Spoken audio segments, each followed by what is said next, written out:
यह वीडियो जरा गौर से सुनिएगा। एक मित्र ने पूछा है कि मैं शास्त्रों को जला डालने के लिए कहता हूं और मेरी बातों से कहीं थोड़े कम समझ लोग भ्रांत होकर भटक न जाएं। लोग भटकेंगे या नहीं, लेकिन जिन्होंने प्रश्न पूछा है वे मेरी बात सुन के जरूर भटक गए। मैंने कब कहा कि शास्त्रों को जला डालें? मैंने सिर्फ अपनी किताबों को, अगर वे किसी दिन शास्त्र बन जाएं तो जला डालने को कहा है। मेरी किताबें हैं, उनको जला डालने के लिए मैं कह सकता हूं, लेकिन दूसरों की किताबें जला डालने को मैं क्यों कहूंगा?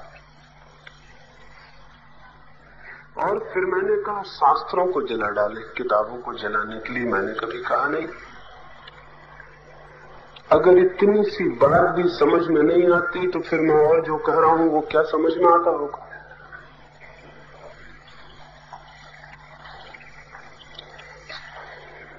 मनुष्य के जीवन में शास्त्र न रह जाए, जरूर मैं चाहता हूं, क्योंकि किसी भी किताब को शास्त्र कहना मनुष्य के सत्य की खोज को चोट पहुंचाना, बाधा पहुंचाना। लेकिन हम शायद सुनते नहीं, या सुनते हैं तो पूर्वग्रह से भरे हुए सुनते हैं। पहले से ही हमारा मन तैयार होता है। सुनते समय भी हम अपने मन में कुछ हिसाब किताब लगाते रहते हैं कि मैं क्या कह रहा हूं और क्या नहीं कह रहा हूं। शायद इसीलिए कठिनाई होती है समझने में, अन्यथा बातें बहुत सीधी और साफ हैं। सुनने के लिए मन साफ हो तो बातें बहुत सीधी और साफ, और मन उलझा हुआ हो तो फिर चीजों के अर्थ, शब्दों के अर्थ बड़ी विकृत रूप ले लेते हैं। और ऐसे ही मन को लेके आप शास्त्रों को भी पढ़ते होंगे, उनमें से भी जो अर्थ आप निकाल लेते होंगे वो अर्थ भी इतना ही विकृत होता होगा।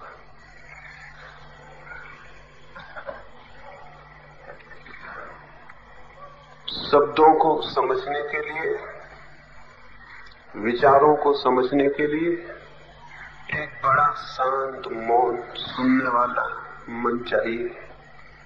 वो हमारे पास नहीं। हम पहले से ही बहुत भरे हुए हैं। ऐसा प्रतीत होता है कि आप मुझे सुन रहे हैं। जरूरी नहीं है आप मुझे सुन रहे हो, आप अपने को ही अपने भीतर सुन रहे होंगे।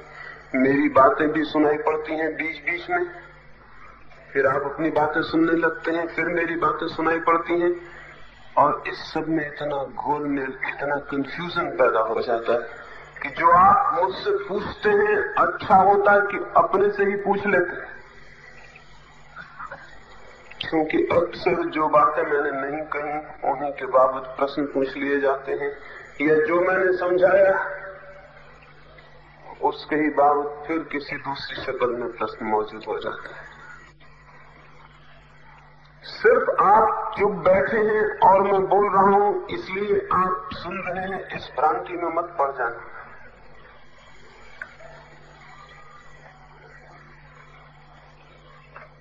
कार्ल गुस्ताव जुंग के पागलखाने में 2 प्रोफेसर भर्ती हुए थे। ऐसे प्रोफेसरों की टेंडेंसी, वृत्ति पागल हो जाने की स्वाभाविक है। उन दोनों का जुंग अध्ययन करता था। खिड़की से छिप के एक दिन सुन रहा था उन दोनों की बातें, बहुत हैरान हो गए। वे दोनों बिल्कुल ही असंगत बातें कर रहे थे। दोनों की बातों में कोई भी संबंध न था। एक आकाश की बातें कर रहा था, दूसरा पाताल की। उन दोनों में कोई नाता नहीं था, उनमें कोई जोड़ नहीं था, उनमें कोई संगति नहीं थी। लेकिन एक और भी अजीब बात थी, ये तो स्वाभाविक था, दो पागल आदमी बातें करें तो उनकी बातों में संगति तालमेल नहीं हो सकता। लेकिन इससे भी आश्चर्य की बात थी कि जब एक बोलता था तो दूसरा चुप रहता था, जब दूसरा बोलना बंद करता था तो पहला बोलना शुरू करता था। लेकिन दोनों की बातों में कोई संबंध नहीं था। जो भीतर गया और उसने उनसे पूछा कि मित्रों, मैं बहुत हैरानी में हूं, जब एक बोलता है तो दूसरा चुप रहता है, क्यों? तो उन दोनों हंसे। उन्होंने कहा कि हम कन्वर्सेशन का नियम जानते, बातचीत का नियम हमें पता है। लेकिन उसने पूछा कि इतना जब तुम्हें पता है बातचीत का नियम, तो मैं ये भी देख रहा हूं कि जब एक बोलना बंद करता है तो जहां से बात छूटती है दूसरा न मालूम कहां से शुरू करता है, उससे छूटी गई बात का कोई संबंध नहीं होता। तो दोनों पागल हंसने लगे और उन्होंने कहा, क्या तुमने कभी भी कोई ऐसी बातचीत सुनी है जिसमें संबंध होता हो? जो लोग थोड़े ज्यादा सोफिस्टिकेटेड हैं, थोड़े से ज्यादा धोखा देने में कुशल हैं, वे इस तरह बातचीत शुरू करते हैं कि मालूम पड़ता है कि दोनों में संबंध है, लेकिन संबंध कोई भी नहीं होता है। क्योंकि जब एक बोलता है तब दूसरा अपने भीतर बोले चला जाता है। जब पहला बंद होता है दूसरा शुरू करता है, तो वो वहां से शुरू नहीं करता जहां से दूसरे ने बंद किया, वो वहां से शुरू करता है जहां उसके भीतर सिलसिला था। और तब सारी चीजें न मालूम क्या अर्थ ले लेती हैं। मुझे आप सुन रहे हैं तो ऐसा प्रश्न उठना बहुत कठिन है। और उन्हीं मित्र ने पूछा है कि आपकी बहुत सी बातें अनेक शास्त्रों से मिलती जुलती मालूम पड़ती हैं।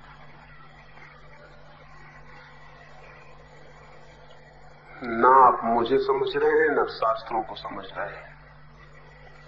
मेरी जोल भी बिठाने की कोशिश कर रहे हैं कि किससे मिलती है बात, किससे नहीं। ये कंपैरिजन, ये तुलना करने की जरूरत क्या है? मैं सीधा आपसे बातें कर रहा हूं, इसमें बीच में और किसी को मिलने जोड़ने के लिए लाने की आवश्यकता क्या है? और अगर आप लाएंगे तो क्या आप मुझे समझ सकेंगे?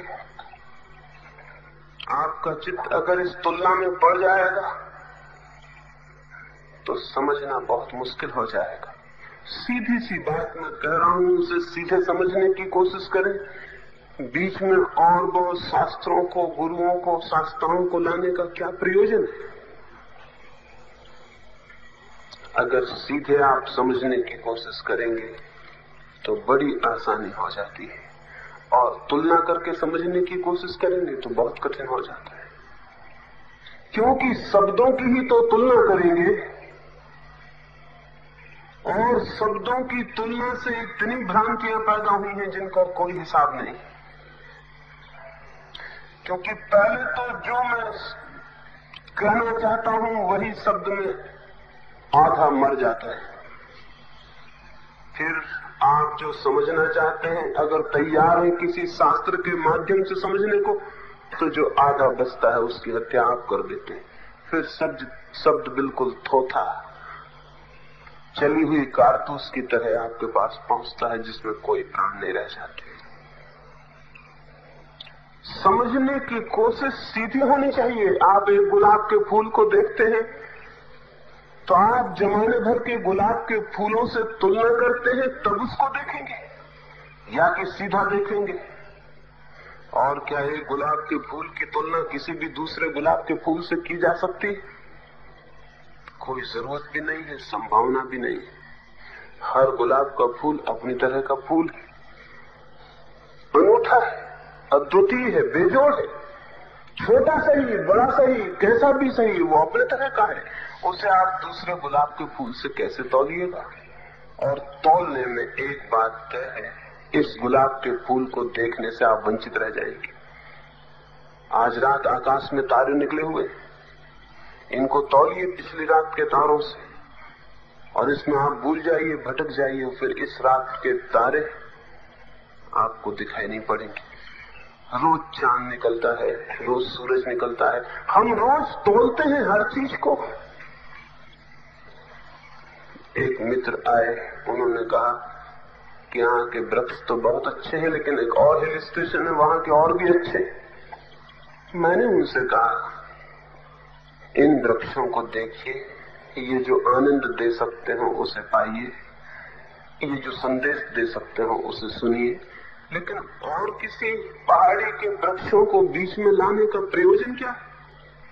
और मैंने उनसे कहा, आप जब उस पहाड़ी पर जाओगे तब कहीं और पहाड़ियों के वृक्षों को बीच में ले आओगे। ऐसे आप कभी भी सत्यों को सीधा नहीं देख सकेंगे। तुलना करने वाला मन कभी भी सीधा देखने में समर्थ नहीं रह जाता। और जो भी चीज देखनी हो सीधी देखनी चाहिए, बीच में किसी को लेने की और लाने की आवश्यकता नहीं है।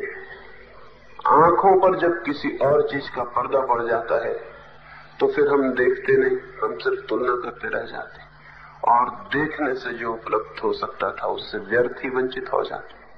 तो मैं निवेदन करूंगा, तुलना क्यों करें? किसी दिन जब सत्य का अनुभव होगा, जीवन की प्रतीति होगी, तो जरूर आपको पता चल जाएगा कि हजारों हजारों लोगों को वो प्रतीति हुई है, और हजारों लोगों ने उस प्रतीति को शब्द देने के प्रयास किए, हजारों किताबों में भी शब्द लिखे हुए हैं, लेकिन जब आपको प्रतीति होगी तभी उन शब्दों का अर्थ भी आपके सामने प्रकट होगा और खुलेगा। उस प्रतीति के पहले उन शब्दों को आप पकड़ लेंगे तो न तो अर्थ खुलेगा, न रहस्य खुलेगा उनका, बल्कि उन शब्दों के पकड़ लेने के कारण जो अनुभव आपको हो सकता था सीधा, इमीडिएट, प्रत्यक्ष, वो भी आपको नहीं हो सकेगा।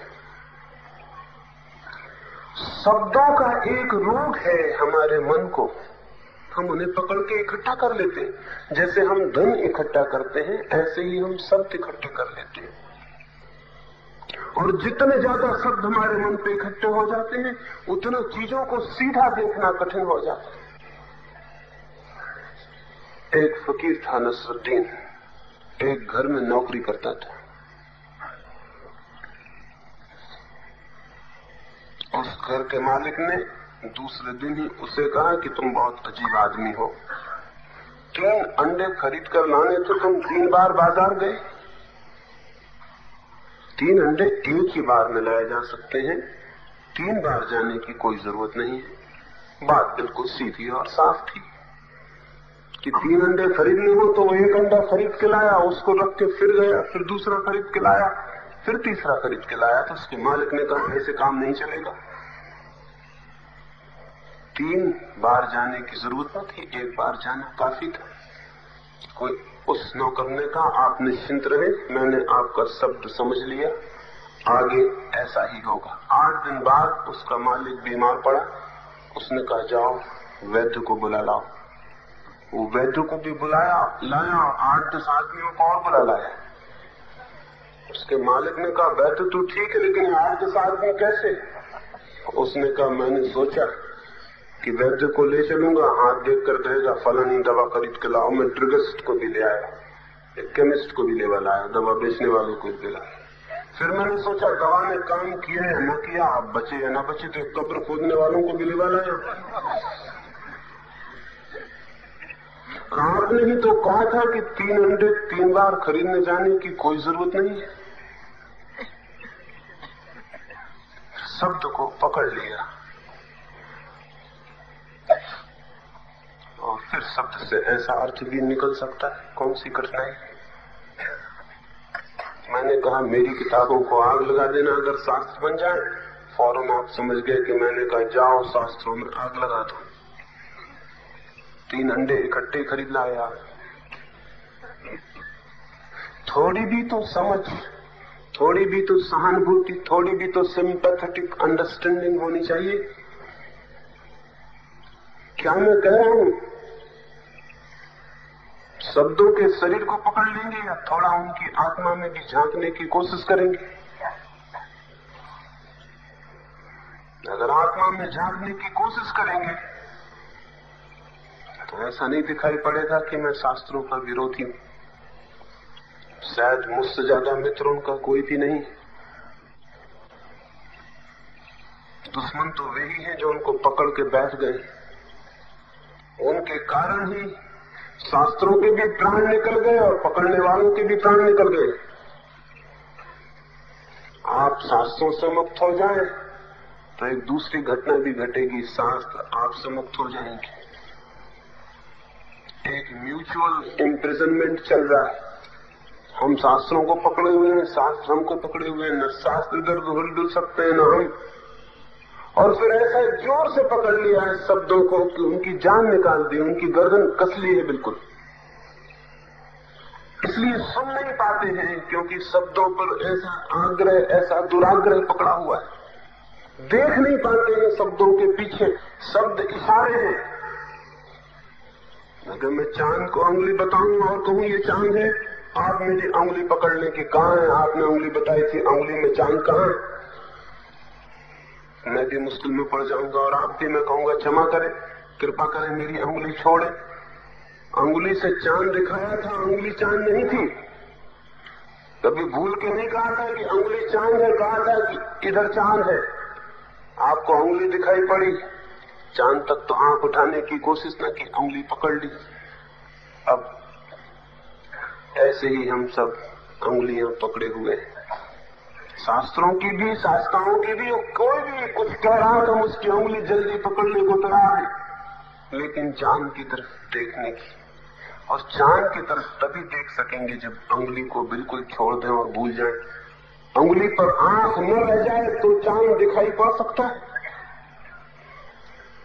तो मैं जो शब्दों का उपयोग कर रहा हूं बड़ी मजबूरी में, बड़ी हेल्पलेसनेस में,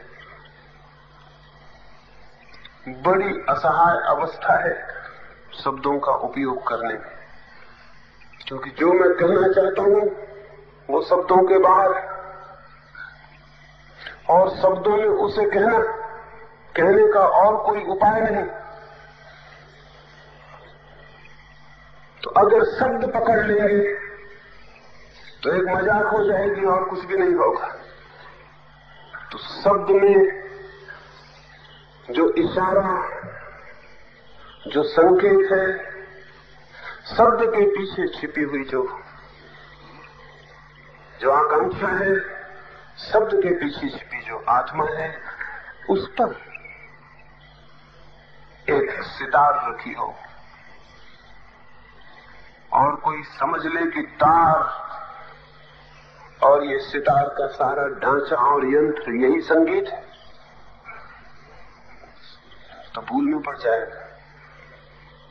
न तो सितार का ढांचा संगीत है, न सितार के तार संगीत है। ढांचा और तार तो केवल एक इशारा बन जाते किसी और चीज को जन्मने के लिए। संगीत कुछ और ही है। लेकिन अगर कोई सितार को ढोता फिरे दिन रात कि मैं संगीत का बड़ा प्रेमी हूं, तो वो गलती में हो गया। उसने शरीर को पकड़ लिया संगीत के, आत्मा पर उसका ख्याल न गया। ऐसे ही हम शब्दों को पकड़ लेते हैं। शब्दों के यांत्रिक रूप में, शब्दों के उपकरण में जिस तरफ इशारा था, जिस संगीत की तरफ, जिस सत्य की तरफ, उस पर हमारा ख्याल ही नहीं जाता। और फिर इन शब्दों की व्याख्या में हम लग जाते हैं। शब्दों की व्याख्या करने वाले मन को ही मैं शास्त्रीय मन कहता हूं। वो चाहे गीता के शब्दों की व्याख्या करता हो या मेरे शब्दों की, यही शास्त्रीय बुद्धि है। इस शब्दों को पकड़ लेने वाली, शब्दों पर जीने वाली, शब्दों पर सोचने वाली, इस तरह का मनुष्य कभी सत्य के निकट नहीं पहुंच पाता, क्योंकि शब्दों से सत्य का क्या लेना देना है। सत्य की तरफ तो शब्द इतनी ही अगर खबर दे सके कि शब्दों को छोड़ देना है तो बात पूरी हो जाती है। तो मैं जिन शब्दों का उपयोग कर रहा हूं बहुत खुश नहीं हूं। आज तक कोई भी बहुत खुश नहीं रहा शब्दों का उपयोग करके, लेकिन करे क्या? एक मित्र ने पूछा है, जो सत्य को जान लेते हैं वे सिर्फ बोलते ही नहीं, और आप तो बोलते।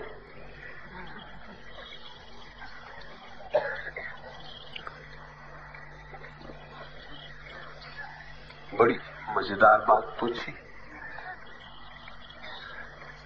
तब तो उनके हिसाब से ही, और ये वही मित्र हैं जिनने पहले प्रश्न पूछे हैं शास्त्रों के पक्ष में, तो ये शास्त्र किसने बोले होंगे? सत्य को जानने वाले बोलते नहीं। तो ये बुद्ध, महावीर, कृष्ण और क्राइस्ट जो बोलते हैं, ये तो सत्य को जानने वाले रहे नहीं। फिर सत्य को न बोलने वाले का पता कैसे लगा आपको, और कहां से? क्योंकि वो कभी बोला नहीं, उसका पता आपको लग सकता नहीं। कैसे खबर मिली आपको? क्या किसी आदमी को गूंगा देख के आप समझ लेंगे कि ये सत्य को उपलब्ध हो गया? क्या किसी आदमी को चुपचाप बैठे देख के समझ लेंगे कि सत्य को उपलब्ध हो गया? तब तो बड़ी आसान बात है। गूंगा होना भी कठिन नहीं, गूंगेपन को साधना भी कठिन नहीं, और 2-3 वर्ष चुप रह जाएं तो फिर बोल भी नहीं सकते, चाहे तो भी, क्योंकि 2-3 वर्ष में बोलने का यंत्र फिर खराब हो जाता है।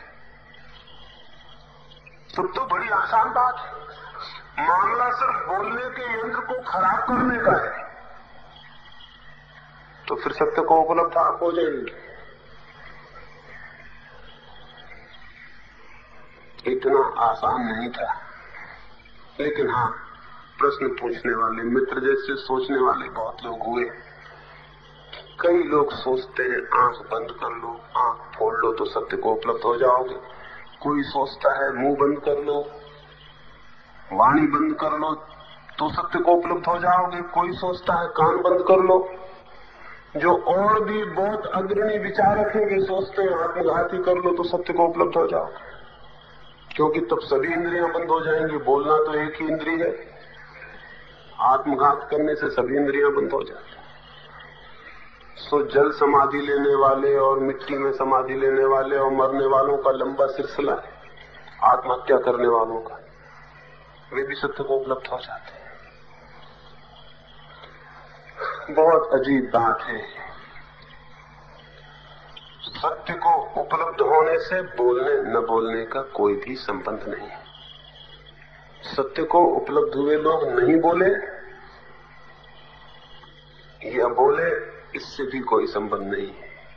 एक बात तय है कि जिन्होंने भी सत्य को जाना, उन्हें बोलने में बड़ी कठिनाई हो गई, लेकिन उनकी दया और करुणा का ये कारण रहा होगा कि जिसे नहीं बोला जा सकता उसे भी उनने बोलने की कोशिश की है, चेष्टा की है।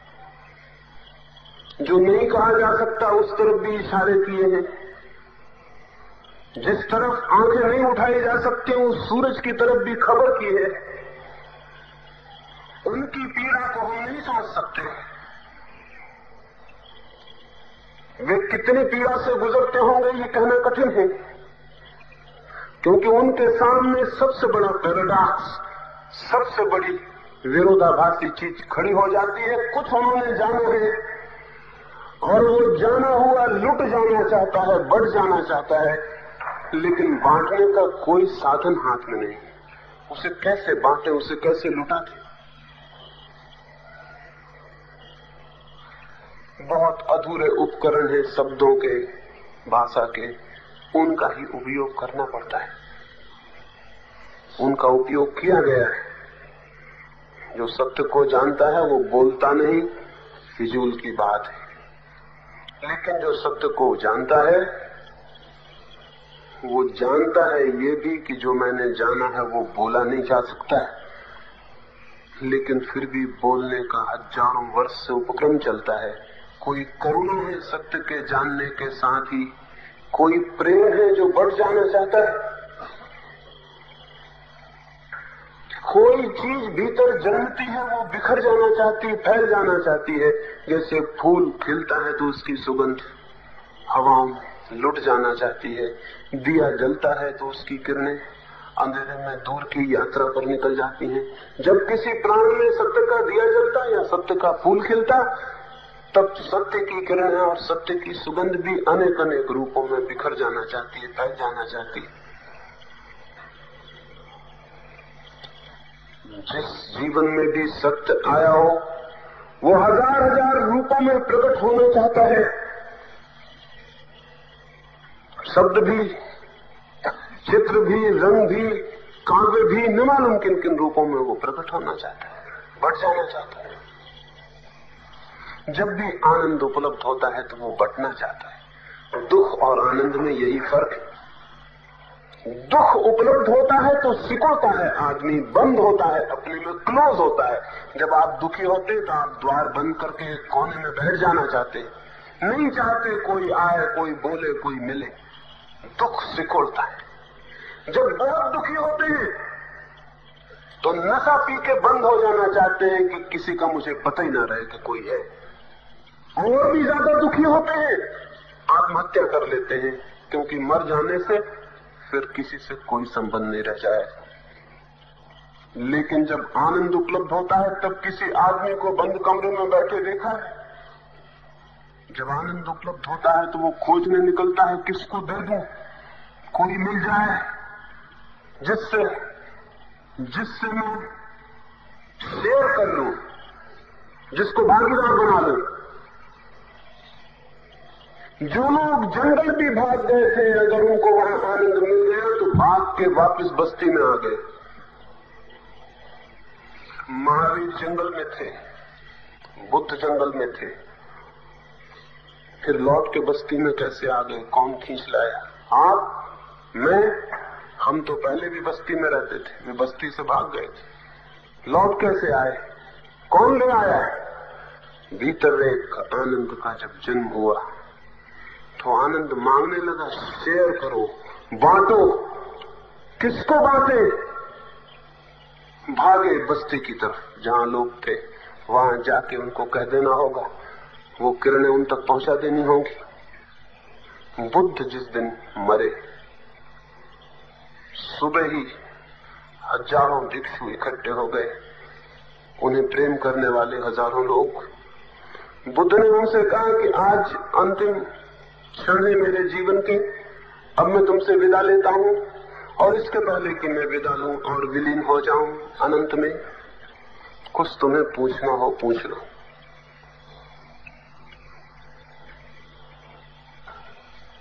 वे सारे भिक्षु, वे सारे उन्हें प्रेम करने वाले लोग, उनकी आंखें आंसुओं से भरी हैं। उन्हें कोई प्रश्न नहीं सूझता। वे कहते हैं, बहुत आपने दिया, बहुत आपने बांटा, कुछ अब हमें और नहीं पूछना, सब आपने बताया है। 3 बार बुद्ध पूछते हैं, फिर जब कोई कुछ नहीं पूछता तो वे उठकर पास में वृक्ष के पीछे चले जाते हैं, ताकि वहां वे शांति से ध्यान में डूबते चले जाएं और ध्यान की अंतिम गहराई में विलीन हो जाएं। वे वहां पीछे चले जाते हैं जिस गांव के किनारे ये घटना घटती, उस गांव में सुभद्र नाम का एक व्यक्ति था। बुद्ध उस गांव से 3 बार निकले थे, लेकिन सुभद्र अपनी दुकान में व्यस्त था। उसने सोचा अगली बार आएंगे तब मिल लूंगा, तब दर्शन कर लूंगा, तब सुन लूंगा उनकी बातें। अभी उसे पता चला कि अब अगली बार बुद्ध नहीं आएंगे उस गांव से, अब अंतिम दिन है उनका। वो दुकान बंद करके भागा। इधर वो आया तो उसने पूछा, कहाँ है? मुझे कुछ पूछना है। तो भिक्षुओं ने कहा, चुप। वे हमसे विदा भी ले चुके और उन्होंने पूछा भी था, लेकिन कोई पूछने वाला नहीं था। अब देर हो गई, अब बहुत देर हो गई। जब वे 3 बार तेरे गांव में आए थे तब तू कहाँ था? उसने कहा, मैं तो वहां था, लेकिन सोचा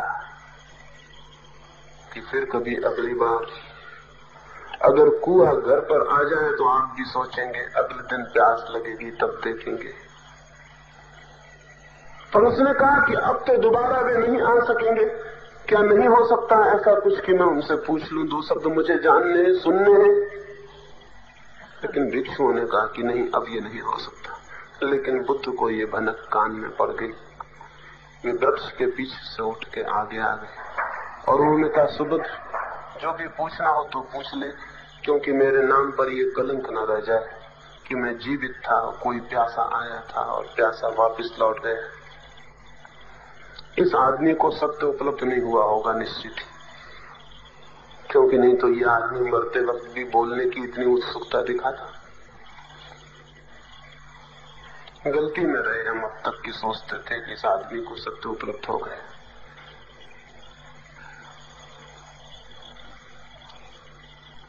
लेकिन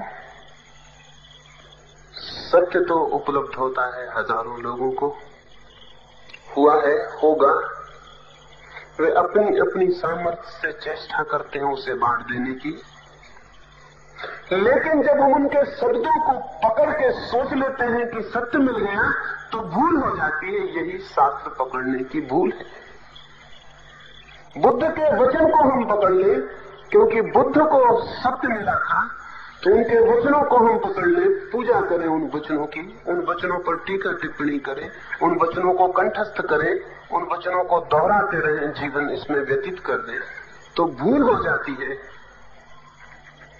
तो फिर हम इन्हीं शब्दों में अटके रह जाते हैं, तो फिर हम यहीं उलझ के रह जाते हैं। एक आदमी के जीवन में प्रेम उपलब्ध हुआ हो, वो प्रेम के कुछ गीत गाए और हम उन गीतों को याद कर लें, पकड़ लें, कंठस्थ कर लें और सोचें कि हम भी प्रेम को उपलब्ध हो गए हैं, तो क्या ये ठीक होगा? क्या प्रेम के गीत याद कर लेने से कोई प्रेम को उपलब्ध होता है? तो क्या सत्य के शब्द, सत्य की अभिव्यक्तियां, इनको पकड़ लेने से कोई सत्य को उपलब्ध हो जाएगा? न तो प्रेम के गीत याद कर लेने से कोई प्रेम को पाता है और न सत्य के गीत याद कर लेने से कोई सत्य को पाता है। लेकिन जिसके जीवन में प्रेम आया था, हो सकता है गीतों में प्रेम बहा हो, उसने अपनी तरफ से गीतों में प्रेम का दान किया हो, उसने जो जाना था, उसने जो जिया था, वो बहा हो, उससे जरूर बहा था। लेकिन आप अगर उसको ही पकड़ के ठहर जाते हैं तो आपको वो नहीं मिलने को है। ये जो 2 भेद है, ये अगर हमारे ख्याल में न रहे तो कठिनाई पैदा हो जाती। आपको भी वो उपलब्ध हो सकता है जो किन्हीं के शब्दों से प्रकट हुआ है, लेकिन वो उपलब्ध होगा निशब्द में जाने से, शून्य में जाने से, निर्विचार में जाने से, ध्यान में जाने से। क्योंकि जिनको भी वो कभी उपलब्ध हुआ, ध्यान में, निर्विचार में, शून्य में ही उपलब्ध हुआ है। किसी ने भी कहा है कभी आज तक कि मुझे शास्त्र से सत्य उपलब्ध हुआ है? किसी ने कहा है ये आज तक कि मुझे शास्त्र से सत्य उपलब्ध हुआ है? किसी ने भी नहीं। कहेगा भी कोई कैसे? शास्त्र से शब्द मिल सकते हैं, सत्य नहीं। सत्य पाने की तीव्र आकांक्षा हो तो इतनी तैयारी जरूरी है। एक और मित्र ने पूछा है, उनके प्रश्न की चर्चा करके फिर हम ध्यान के लिए, रात्रि के ध्यान के लिए बैठेंगे। एक मित्र ने पूछा है कि क्या मैं जप में, राम नाम में, इन सब में विश्वास नहीं करता हूं? क्या इनका कोई मूल्य और फायदा नहीं?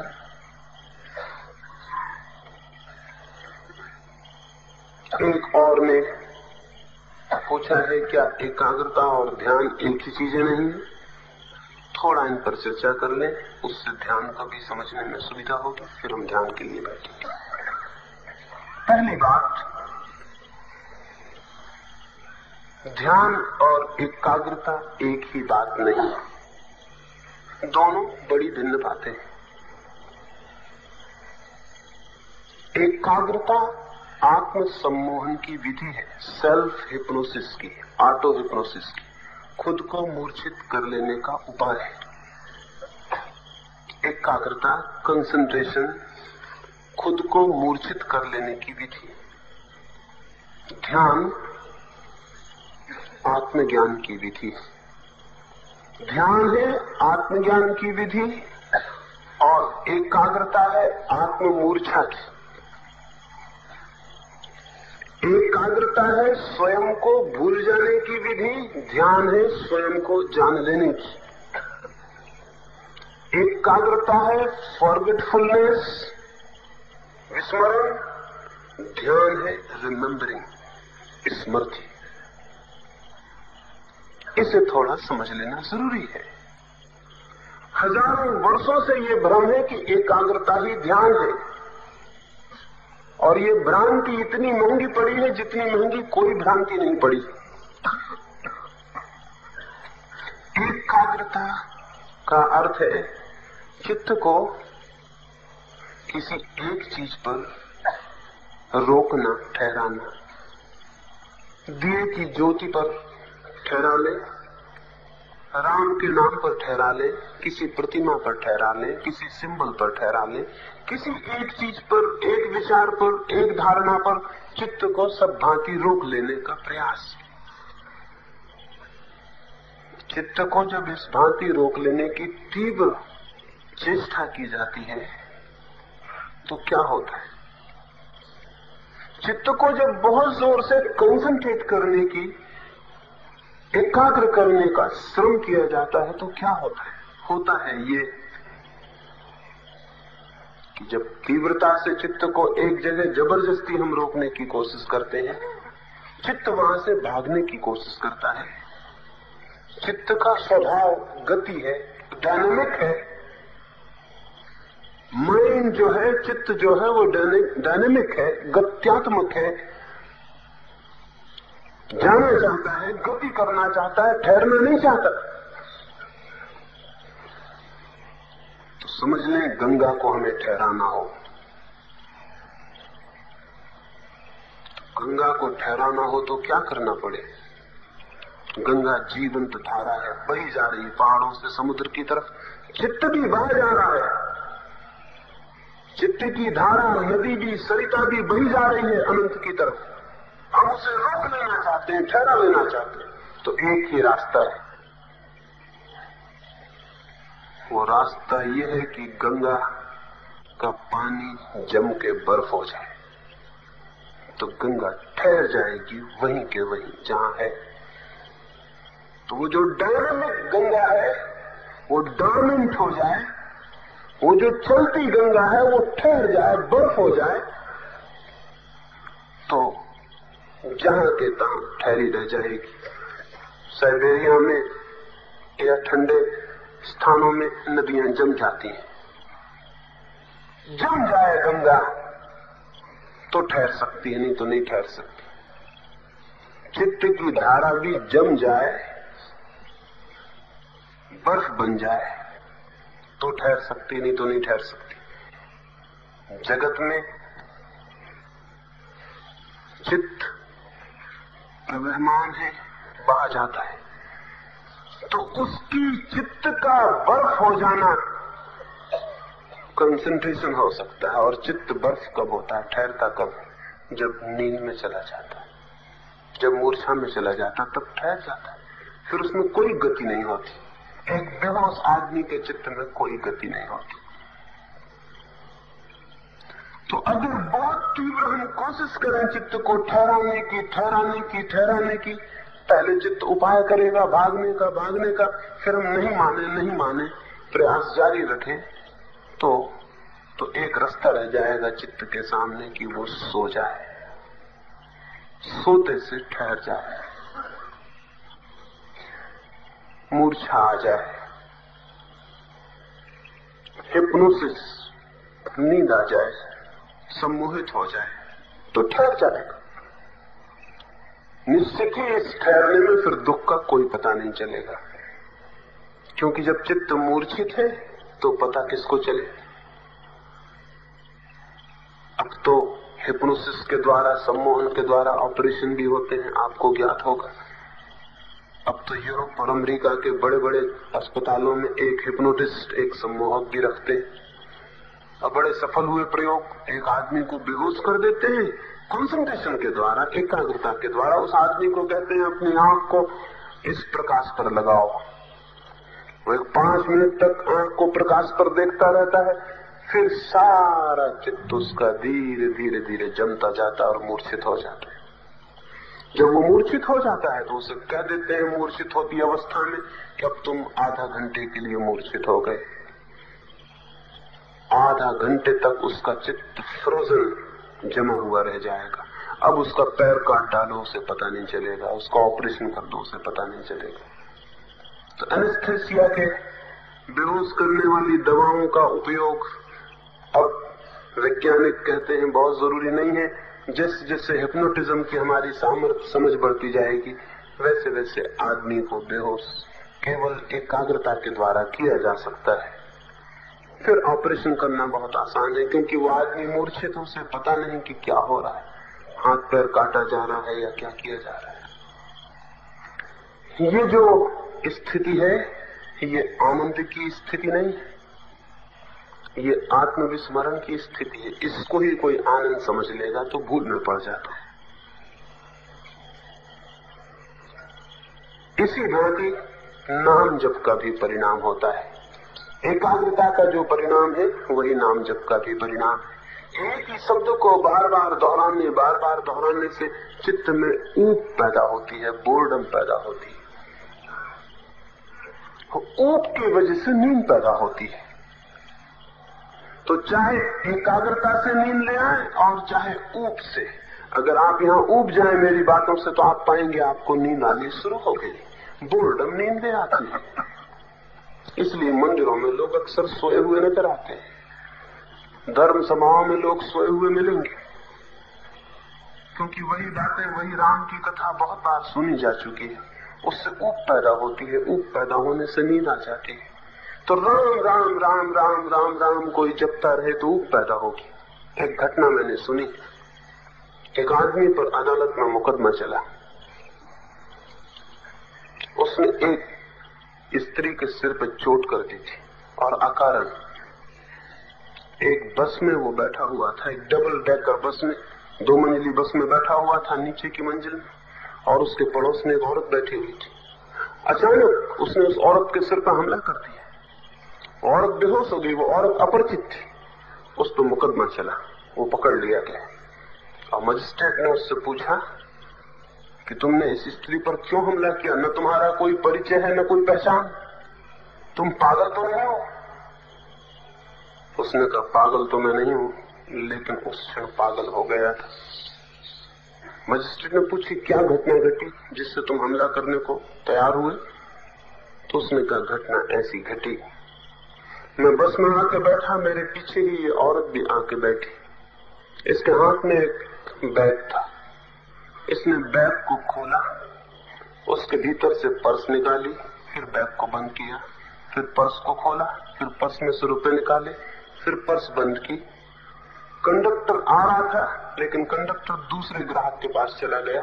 इसने फिर अपनी पर्स खोली, रुपया अंदर रखा, पर्स बंद की, बैग खोला, बैग में पर्स रखी, बैग बंद किया।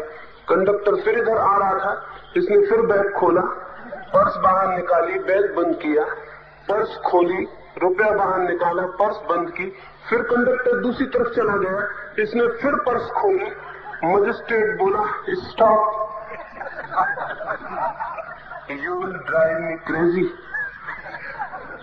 तुम मुझे पागल कर दोगे, चुप हो। उस आदमी ने कहा sir this is what that happened with me, यही तो मेरे साथ हुआ कि मैं एकदम पागल हो गया। कोई चीज रिपीट रिपीट रिपीट रिपीट दोहरे दोहरे दोहरे तो दिमाग ऊब जाए, घबरा जाए। उस घबराहट में रास्ता एक ही रह जाए कि सो जाओ। छोटे बच्चे को सुला देते हैं, कहते हैं मुन्ना राजा सो जा, मुन्ना राजा सो जा, मुन्ना राजा सो जा। थोड़ी देर में मुन्ना राजा ऊब जाता है और सो जाता है। माँ समझती है हमारे संगीत का फल मुन्ना राजा केवल बोर्डम की वजह से सो गए, और मुन्ना राजा के बाप भी सो सकते हैं अगर यही तरकीब उपयोग में लाई जाए। जब भी चित्त उबेगा, जब भी चित्त परेशान हो जाएगा एक शब्द की पुनरुक्ति से, तो सिवाय सोने के कोई उपाय नहीं कर सकता।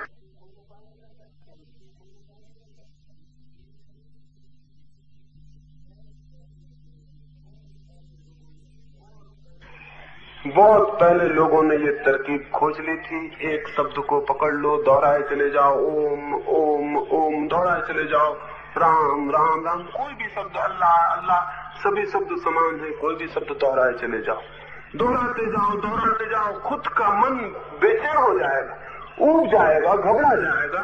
घबराहट में एक ही रास्ता रह जाएगा कि सो जाओ तो छुटकारा हो जाए इस परेशानी से, इस रिपीटिशन से मुक्ति का एक ही रास्ता है। कोई दूसरा कर रहा हो तो आप भागते चले जाएंगे, खुद ही कर रहे हैं तो भागेंगे कहां? अगर दूसरा राम राम जप रहा हो तो हम अपने कान बंद कर लें, दूसरा राम राम जप रहा हो हम अपना रेडियो खोल लें, दूसरा राम राम जपता हो हम वो जगह छोड़ दें। लेकिन जब हम खुद ही जप रहे हो तो हमारा मन क्या करे, कहां जाए? उसके पास एक ही रास्ता है, वो नींद में चला जाए। नींद में चले जाना बचाव का उपाय है और कुछ भी नहीं। मन को परेशान करेंगे, मन बचना चाहेगा, आत्मरक्षा में मन सो जाएगा। सेल्फ डिफेंस है और कुछ नहीं। आप टार्चर कर रहे हैं, आप परेशान कर रहे हैं, तो आत्मरक्षा में मन एक ही रास्ता देखता है कि सो जाना उचित है, और मन सो जाता है। इस सोने में एक तरह का सुख मिलता है, और वो सुख यही है कि हमें दुखों का कोई पता नहीं चलता। जब हम बाहर आते हैं तो इतनी देर के लिए जो नींद पैदा हो गई, जो अपने हाथ से पैदा की गई नींद थी, उस नींद के बाद थोड़ी सी राहत मिलती है, थोड़ा हल्का अच्छा लगता है, और वो हल्का लगने की वजह से फिर हम सोचते हैं दोबारा जाएं, फिर ये एक माइंड की हैबिट, एक आदत बन जाती है। फिर रोज रोज मन मांग करता है, जैसे मांग सिगरेट की करता है, चाय की करता है, वैसे वो कहता है अब राम राम जपो, क्योंकि उससे थोड़ी सी राहत मिलती है। और जिस दिन राम राम नहीं जपते उस दिन ऐसा लगता है कि जैसे कोई काम छूट गया, जैसे सिगरेट नहीं पी आज तो लगता है कुछ खाली जगह रह गई, ऐसा उससे भी लगता है। ये दोनों एक सी आदतें हैं, इनमें कोई भी फर्क नहीं। न तो जप न एकाग्रता, ये मनुष्य को आत्मज्ञान में नहीं ले जाते हैं। आत्मज्ञान में तो ले जाता है ध्यान, और ध्यान का अर्थ है परिपूर्ण चैतन्य, जागरूकता, कॉन्शियसनेस, बेहोशी नहीं, नींद नहीं, होश। जितना ज्यादा मेरे भीतर जागरूक होता जाए चैतन्य, जितना अलर्ट, जितना अवेयर, जितना बोधपूर्ण, उतना मेरे भीतर क्या है उसकी जानने की दिशा, जानने की सामर्थ्य, जानने की पात्रता मुझे उपलब्ध होती चली जाती है। इतना जाग जाना है भीतर कि भीतर एक कोना भी न रह जाए अनजाना, अपरिचित, भीतर एक अंधेरे का कण भी न रह जाए। इतना जाग जाना है कि सब हो जाए आलोकित, सब भीतर प्रकाश से भर जाए, होश से भर जाए। एक एक कोना मेरे चित्त का मुझसे परिचित हो जाए। जिस दिन टोटल माइंड, जिस दिन पूरा चित्त जान लिया जाता है, सिर्फ कॉन्शियस माइंड नहीं, टोटल, सिर्फ चेतन मन नहीं, अचेतन भी, वो जो छिपा है अनकॉन्शियस, वो भी। जिस दिन पूरा मन जिस दिन जान लिया जाता है, उस दिन जीवन के सारे रहस्यों के द्वार खुल जाते हैं। पूरे मन के प्रति जाग जाना और जान लिया जाना पूरे मन का ध्यान। तो ध्यान तो सोने की तरकीब नहीं है, जागने की तरकीब। और एकाग्रता और नाम जप इत्यादि सोने की तरकीबें, जागने की नहीं। इसलिए जिन कौमों ने इस तरह की सोने की विधियों का उपयोग किया, उनके पूरे प्राण धीरे धीरे सुस्त होकर सो गए। उनके जीवन में जागरण की प्रफुल्लता, जागरण की ऊर्जा और शक्ति दिखाई पड़नी बंद हो गई। वे सो गए। उनके जीवन में क्रांति और परिवर्तन विलीन हो गया, क्योंकि क्रांति और परिवर्तन होता है उसके जीवन में जो जागा हुआ है। जो सोया हुआ है वो क्या क्रांति और परिवर्तन करेगा? जो आदमी सोया हुआ उसके घर में आग लग जाए तो भी वो उठ के नहीं आएगा। जो आदमी जागा हुआ है घर में आग लगे तो उसको बदलने की कोशिश करेगा। आदमी के घर में कितनी आग लगी हुई है इसका कुछ पता है? आदमी निरंतर आग के भीतर जी रहा है, इसका कुछ पता है? आदमी के जीवन में कितनी दीनता, कितनी दरिद्रता, कितना दुख है, इसका कुछ पता है? लेकिन हम सो रहे, तो पता कैसे हो? अगर आदमी जागा हुआ होता तो दुनिया बिल्कुल दूसरी हो जाती। इस दुनिया में युद्धों के होने की जरूरत न रह जाती। इस दुनिया में रोज हत्याएं, कत्ल होने की जरूरत न रह जाती। इस दुनिया में आदमी इतना दुखी न होता कि शराब पिए, नशा करे, अपने को भूले। आदमी इतना दीनहीन, इतना दरिद्र, इतना पीड़ित न होता। ये दुनिया बिल्कुल दूसरी दुनिया हो सकती थी, लेकिन ये दूसरी दुनिया नहीं हो पाई, क्योंकि हमने अब तक सब भांति सोने की तरकीबें खोजी हैं, जागने की नहीं। धर्म का कोई संबंध सोने से और निद्रा से नहीं। धर्म का संबंध है जागरण से, और जागरण का धर्म जिस दिन दुनिया के कोने कोने आदमी के मन तक पहुंच सकेगा, उस दिन हम मनुष्य के बदलने की कीमिया उपलब्ध कर लेंगे। एक अद्भुत रूप से मनुष्य के जीवन को नया किया जा सकता है। जागरण है ध्यान, और उसका हम अब प्रयोग करेंगे। तो रात्रि के ध्यान में हम लेटकर प्रयोग करते हैं। सारे मित्र, कल मैंने आपको समझा दिया है, 2 शब्द में दोहरा दूं, शायद कुछ नए मित्र हो। लेट जाना है अपनी जगह पर, क्योंकि रात्रि सोते समय घर पर इस प्रयोग को करना है। यहाँ तो हम परीक्षण के लिए प्रयोग करते हैं, ताकि ख्याल में आ जाए कि क्या है। लेट के शरीर को बिल्कुल शिथिल और शांत छोड़ देना है, फिर श्वास को भी शांत और धीमा छोड़ देना है। आंख बंद कर लेनी है और शांति से आसपास जो भी ध्वनियां हो रही हैं उन्हें चुपचाप सुनते रहना है, चुपचाप सुनते रहना है। भीतर अगर कोई विचार भी चल रहे हैं उनको भी चुपचाप जाग के देखते रहना है। 10 मिनट के लिए हम ये प्रयोग करेंगे, फिर रात की बैठक पूरी होगी। आप अपनी अपनी जगह बना लें। जल्दी, चुपचाप, बिना बात किए।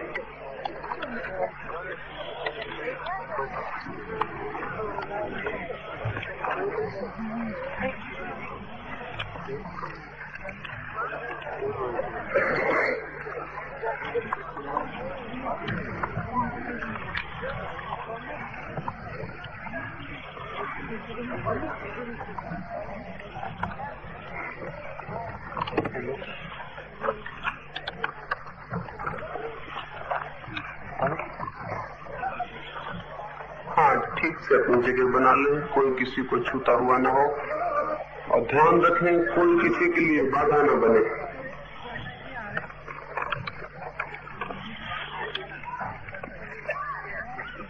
बातचीत न करें।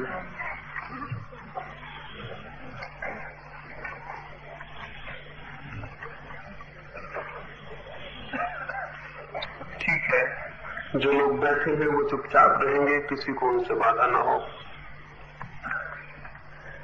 अब ये प्रकाश बुझा दिया जाएगा।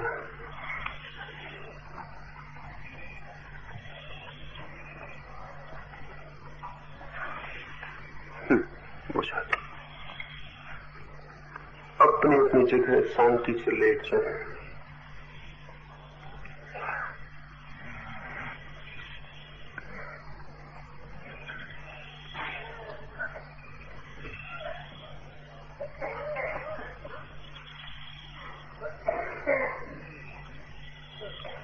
इस सन्नाटे भरी रात का पूरा उपयोग करें, इस मौके का पूरा अनुभव लें। शरीर को बिल्कुल ढीला छोड़ दें, जैसे उसमें कोई प्राण न हो। बिल्कुल ढीला छोड़ दीजिए।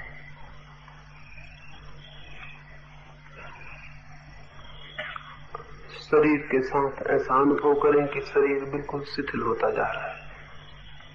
शरीर शिथिल हो रहा है, शरीर शिथिल हो रहा है, शरीर शिथिल हो रहा है। बिल्कुल ढीला छोड़ दें, शरीर को बिल्कुल छोड़ दें, जैसे शरीर है ही नहीं। श्वास को भी ढीला छोड़ दें, अपने आप श्वास धीमी होती जाएगी, श्वास धीमी हो रही है, श्वास शांत हो रही है,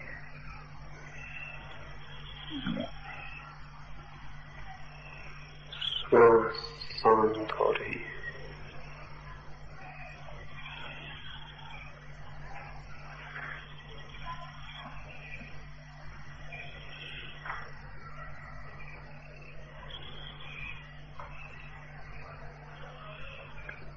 श्वास शांत हो रही है, वहां कोई बात न करे, श्वास शांत हो रही है।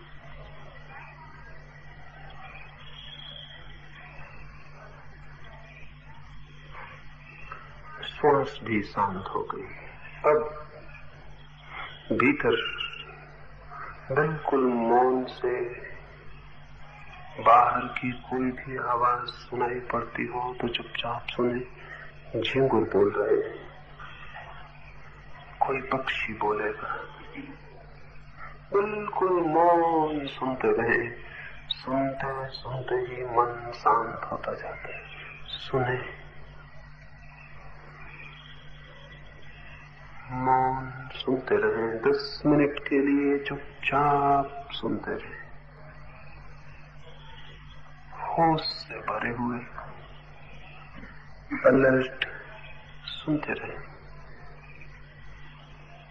सुने,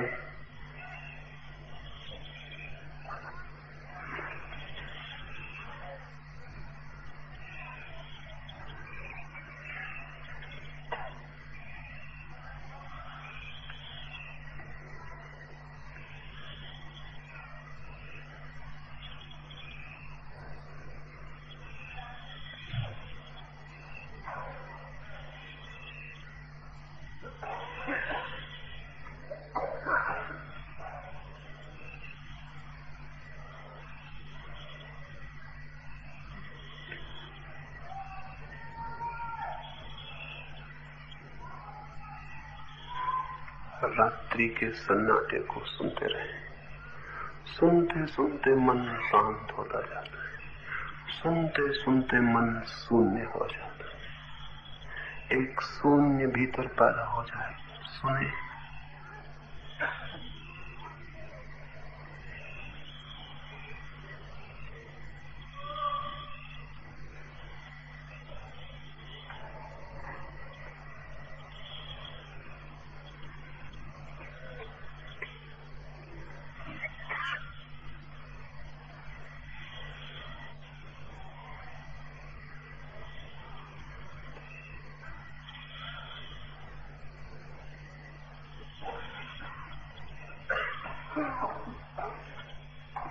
मन शांत हो रहा है, मन शांत हो रहा है,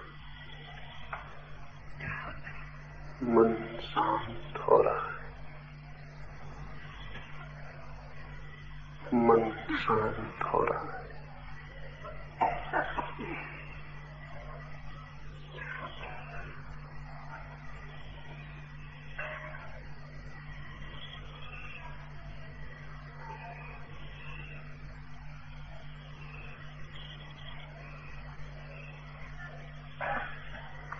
मन शांत हो रहा है। सुने, रात्रि के सन्नाटे को सुने, मन शांत हो रहा है।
मन शांत हो रहा है,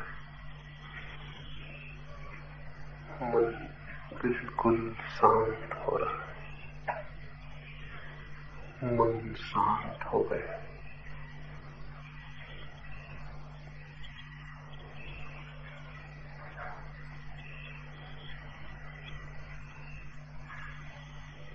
मन शांत हो गया।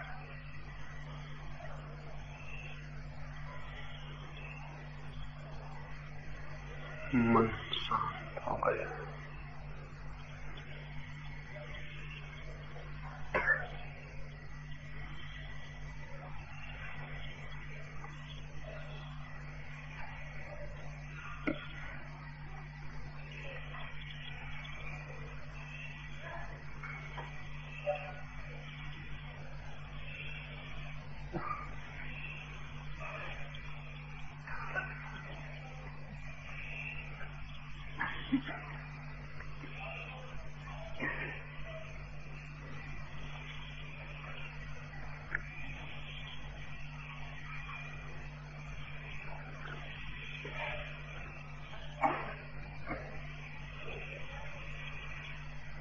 मन एक अपूर्व शांति में पहुंच गया। अनुभव करें, अनुभव करें, मन बिल्कुल शांत हो गया।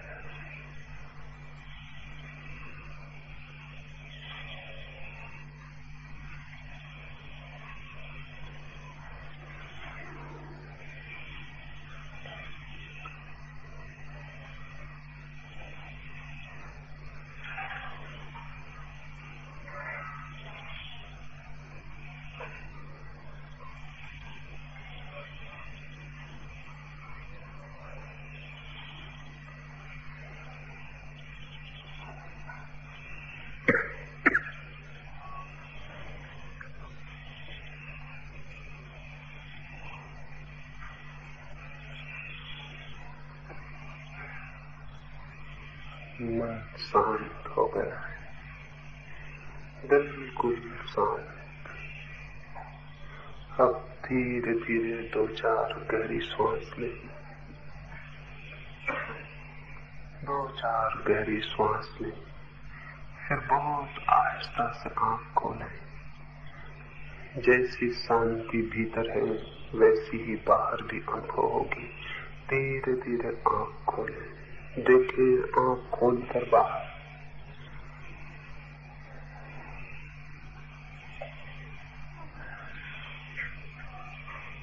फिर आहिस्ता से बहुत धीरे धीरे उठाएं।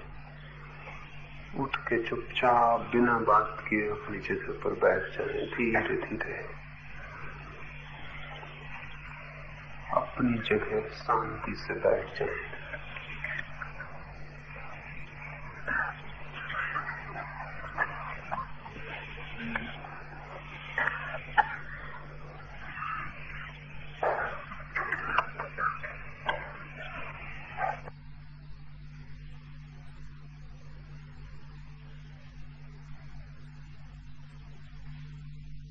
अगर यह वीडियो आपको अच्छी लग रही हो तो वीडियो को लाइक और चैनल को सब्सक्राइब करें।